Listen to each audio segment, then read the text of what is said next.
बिस्मिल्लाहिर्रहमानिर्रहीम। अस्सलामुअलैकुम अज़ीज़ तलबा, मैं शकील अहमद ऑनलाइन लेक्चर के साथ आपसे मुखातिब हूँ। उम्मीद करता हूँ आप सब खैरियत से होंगे, तालीमी सिलसिले से जुड़े होंगे। अज़ीज़ तलबा, हम पढ़ रहे थे साल दोम की नज़्म सुराग़ राहरो, जो इस्माइली आबादी की लिखी हुई है। बहुत ही आसान नज़्म। इस पे पहले एक लेक्चर हो चुका है, इस पे जोश इस्माइली आबादी इस नज़्म के शायर, उनका तारुफ़ और पहले 2 अशार हुए थे। आज हम कोशिश करेंगे इसके बाकी अशार भी रहते हैं उनको पढ़ा जाए। गुबारे राह, रास्ते का गर्द, रास्ते की गर्द, रास्ते की धूल मट्टी, निशान है, इलामत है किस चीज़ की, किसी तगो पो की। हम तगो दो पढ़ते हैं, ये वही तगो पो है। रास्ते का गर्दो गुबार जो है, रास्ते की जो धूल है, मिट्टी है, जुड़ती है। कहता है शायर कि वो किसी तगोदो की, जदोजहद की जो है वो इलामत है। आप जो जदोजहद करते हैं, जो आप कोशिशें करते हैं, जो आप किसी भी चीज़ के हासिल करने के लिए अपनी सलाहियतों का जो है वो बरूह कार लाते हैं, उसको जदोजहद कहा गया जाए। यकीन होता है नक्शे कदम से राहरो का, राहरो रास्ते पे चलने वाला, मुसाफिर राहगीर। यकीन होता है नक्शे कदम से राहरो का, और नक्शे कदम से राहरो का यकीन होता है। नक्शे कदम, कदम के निशान, राहरो मुसाफिर, जब मुसाफिर गुज़रता है, जाता है, तो उसके बाद ही उसके कदम के निशान पड़ते हैं और उससे उसका पता चलता है। सनम तराश न हो तो सनम नहीं बनता, सनम तराश बुत साज, सनम नहीं बनता तो वो बुत या वो पैकर नहीं बनता। जब तक मुजस्सिमा बनाने वाला ना हो तो मुजस्सिमा नहीं बनता। जब तक हमें कोई बनाने वाला ना हो तो हम खुद नहीं बन सकते। अल्लाह ताला की ज़ात ही है जो हमें बनाने वाली है, कायनात की चीज़ें बनाने वाली है। कदम ना हो तो निशाने कदम नहीं बनता, और कदम भी ना हो तो मुसाफिर बेशक जिस तरह मर्जी जाते रहें, कोई पता नहीं आपको चलेगा। जब तक उसका कदम ज़मीन पे ना लगा हो, उस वक्त तक निशाने कदम भी नहीं होता, कदम के निशानात भी नहीं होते। गुबारे राह, रास्ते की धूल, गर्द, तगोपो, जदोजहद, कोशिश, नक्शे कदम, पाँव के निशान, राहरो मुसाफिर, सनम तराश, बुत साज, सनम, बुत, पैकर वगैरह।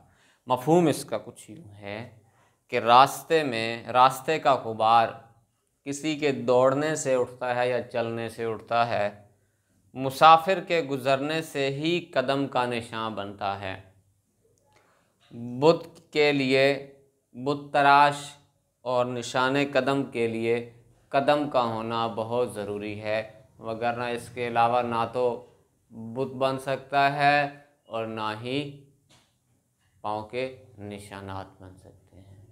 आगे बढ़ते हैं अजीज़ तलबा। यूं ही ये राह कि जिसका नाम है कहकशां, यूं ही वो राह जिसका नाम है कहकशां। कहकशां लिखा हुआ है, कहकशां मुराद है बहर पूरी करने के लिए किया गया, मुराद आसमां पे सितारों का झुरमट वगैरह। यूं ही ये नक्शे कदम माहो नैयर तावां, एक चमकता दमकता सूरज नज़र आए। यूं ही ये गर्दे सरे राह खुशनुमा तारे, यूं ही ये गर्दे सरे राह रास्ते की धूल हैं ये सितारे जो हैं। रवां हैं जिनके जबीनों से हुस्न के धारे, और जिनके माथों से, जिनकी पेशानियों से हुस्न की खूबसूरती ज़ाहिर हो रही है। हुस्न के धारे जो है वो बह निकलते हैं। रोशनी का मंबा हैं ये, ज़मी का नूर हैं और आसमां की ज़ीनत हैं।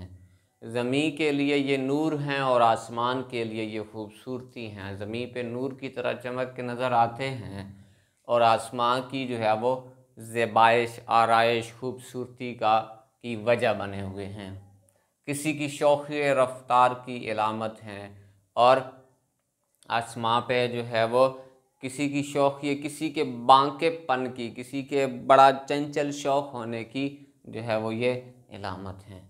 कहकशां आसमां पर सितारों का झुरमट, माह चाँद, नैयर ताबां, चमकता हुआ सूरज, शौक़ रफ्तार का बांकापन। मफ़हूम इसका कुछ यूँ है कि आसमां पर सितारों का जो झुरमट है, जिसे कहकशां कहा जाता है, और चाँद और सूरज और तरह तरह के सितारे जो हुस्न और रोशनी की अलामत हैं, ये सब खुदा की कुदरत और वहदानियत की दलील हैं। खालिक हकीकी के यकता होने, उसकी वहदानियत का इकरार कर रहे हैं, क्योंकि अल्लाह के सिवा कोई और नहीं है जो इनका निज़ाम चला सके, इस आसमां को बग़ैर सतूं के खड़ा कर सके। वही एक चीज़ है, वही एक है, अल्लाह है, अल्लाह है। कोई तो है जो निज़ाम हस्ती चला रहा है, वही खुदा है, और तलाश उसको न कर बुतों में, वो है बदलती हुई रुतों में। बहरहाल अज़ीज़ तलबा, ये था जोश मली आबादी। ये तीसरा शेर है, 2 + 3, और ये 4, 5 और 6। इसी के साथ सुराग़े राहरो नज़्म जोश मली आबादी की अपने इख्तिताम को पहुँची। मज़ीद अगले लेक्चर के साथ इंशाअल्लाह फिर हाज़िर होंगे। तब तक के लिए अपना ख्याल रखें, हंसते मुस्कुराते रहें, खुशियाँ बांटते रहें। अल्लाह हाफ़िज़।